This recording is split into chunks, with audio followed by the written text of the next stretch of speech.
तो चलिए आज हम बात करने वाले हैं क्लास 10th के एक ऐसे चैप्टर के बारे में जिसमें से हर साल एग्जाम में क्वेश्चन पूछा जाता है। और आज हम माँ कहानी चैप्टर के 15 ऐसे क्वेश्चन बताएंगे जिसमें से एग्जाम में आपको इसका 2 से 3 क्वेश्चन देखने को मिल जाएगा। अगर आप सही से ये ऑब्जेक्टिव भी याद कर लीजिएगा तो सब्जेक्टिव भी आपसे ऑटोमेटिक बन जाएगा।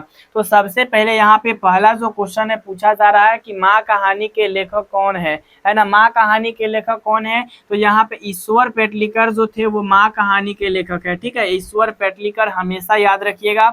यहाँ पे दूसरा नंबर क्वेश्चन ध्यान से समझिएगा। माँ जो कहानी है ना, उस किस भाषा में रचित है, मतलब वो किस भाषा में रचा गया था?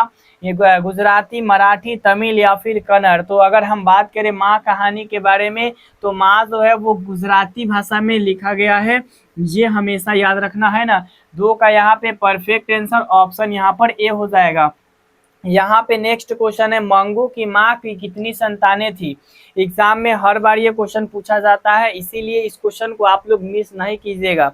तो मंगू की माँ की जो संतानें थी वो 4 थी। ठीक है, 2 यहाँ पे बेटा था और 2 कितना था, 2 बेटी था, जिसमें से एक बेटू कौन था, मंगू था, और एक बेटी का नाम जो था वो कमू था। ठीक है, याद रखिएगा कमू था।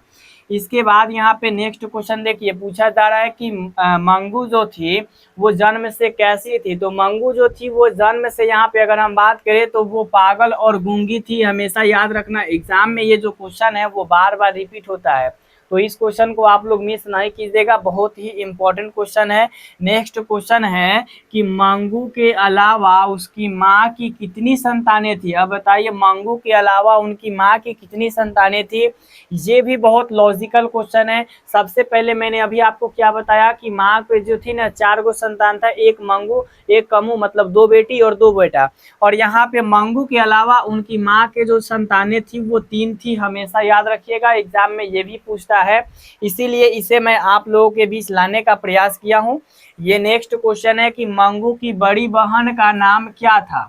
मतलब मंगू जो थी उनकी बड़ी बहन का नाम क्या था। तो मैंने अभी आपको बताया कि मंगू की बड़ी बहन का जो नाम था वो था कमू। और इसी टाइप के एग्जाम में जो है ना आपसे क्वेश्चन पूछे जाएंगे, इसीलिए टेंशन नहीं लेना है, पूरे क्वेश्चन को बारीकी से पढ़ना है। बस ज़्यादा आपको यहाँ पे ध्यान भी नहीं देना है इस चैप्टर में, क्योंकि इसमें से ज्यादा क्वेश्चन तो आते हैं लेकिन वही क्वेश्चन आते हैं जो मैं आपको बता रहा हूँ। गांव की कौन सी लड़की पागल हो गई थी। अब बताइए, गांव की कौन सी जो लड़की थी पागल हो गई थी, जो अस्पताल में गई तो वहां से ठीक हो करके आई थी। वही देख करके माँ भी सोची कि मैं भी मतलब इसको भेजूंगा तो वो ठीक हो जाएगी। तो गांव की जो थी एक कमू थी, कुसुम थी, कुसुम जो थी वो पागल थी और वो गए थी अस्पताल में तो वो ठीक ठाक हो करके आई थी। उसी को देख करके माँ जो है मतलब कि मंगू को भेजने के लिए वो मतलब बेचैन थी। नेक्स्ट क्वेश्चन है, कुसुम जो है अस्पताल से ठीक होकर लौटी तो माँ जी के व्यवहार में क्या परिवर्तन आया। तो वह परिवर्तन क्या आया कि वह मंगू को अस्पताल भेजने के लिए तैयार हो गई।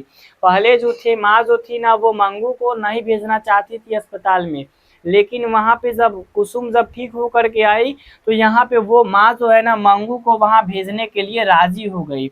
उसके बाद मंगू को अस्पताल में भर्ती कराने के लिए बड़े बेटे को पत्र जो है किसने लिखा था।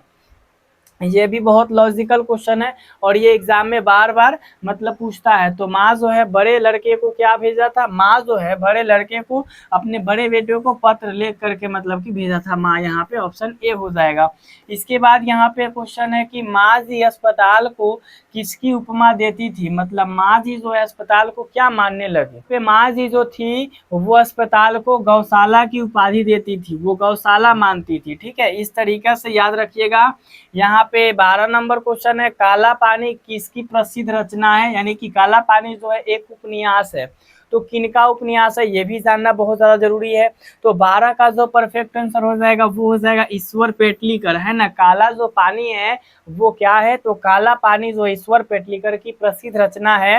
नेक्स्ट क्वेश्चन है, मंगू को अस्पताल ले जाने के समय माँ जी क्या दशा थी। माँ जी की क्या दशा थी, वह खुश थी, वो अत्यंत दुखी होकर रो रही थी, वो गुस्से में थी या फिर वह शांत थी। लॉजिकल क्वेश्चन है यहाँ पे, वह अत्यंत दुखी होकर के रो रही थी, कौन, माँ। इसके बाद नेक्स्ट क्वेश्चन है कि अस्पताल के डॉक्टर और नर्स का व्यवहार मंगू के प्रति कैसा था, है ना। यहाँ पे क्वेश्चन क्या है कि जो नर्स लोगों का जो मतलब मंगू के प्रति जो व्यवहार था वो कैसा था, तो वो सहानुभूति और सहदृश्य था, है ना, सहानुभूतिपूर्ण और सहदृश्य सदृ हृदय था, सहृदय था। मतलब यहाँ पे ये हमेशा याद रखिएगा। 14 number next and last question हमारा है कि कहानी के अंत में माँ जी का क्या हालत हुई, तो वह मंगू की श्रेणी में पागल मिल गई, है ना। ये हमेशा याद रखिएगा, एग्जाम में आपके क्वेश्चन, वह तीर्थ पर चली गई, है ना। तो ये चीज हमेशा आप लोग याद रखिएगा, वो भी मंगू की श्रेणी में आ गई। ये चीज आप लोगों के लिए बहुत ज्यादा इंपॉर्टेंट था, इसीलिए मैंने आपको बताने का प्रयास किया। आई होप कि मेरी तरफ से बताए गए क्वेश्चन आप सही तरीके से याद कर लीजिएगा। तो मिलते हैं इसी के साथ नेक्स्ट वीडियो में, तब तक के लिए जय हिंद, जय भारत।